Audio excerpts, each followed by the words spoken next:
Berbatasan langsung dengan Laut Jawa membuat wisata pantai di Sungai Liat, Kabupaten Bangka begitu menawan.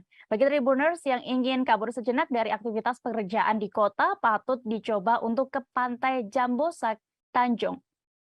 Pantai satu ini memang bisa dibilang menjadi tujuan favorit bagi wisatawan yang ingin melihat pantai yang tenang.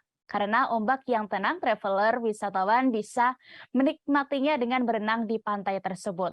Ombaknya yang bersahabat membuat tempat ini sangat nyaman untuk bermain air dan kembali menyegarkan suasana hati. Tribuners juga tidak perlu khawatir, karena di sana juga sudah tersedia fasilitas kamar mandi bilas.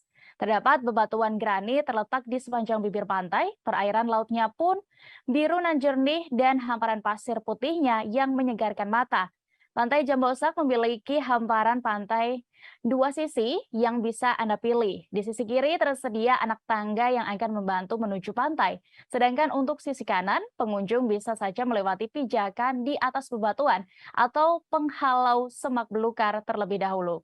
Pemandangan yang ditawarkan pun begitu indah, sehingga kurang lengkap jika berkunjung ke Sungai Liat, tapi tidak mampir ke Pantai Jambosak ini.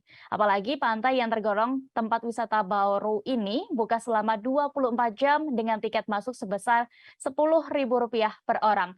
Lokasinya berada di Sinar Baru, Sungai Liat, Kabupaten Bangka, Kepulauan Bangka, Belitung. Dan untuk bisa sampai ke pantai ini, Tribuners harus menempuh perjalanan sekira 25 hingga 30 menit dari pusat kota Sungai Liat, Bangka.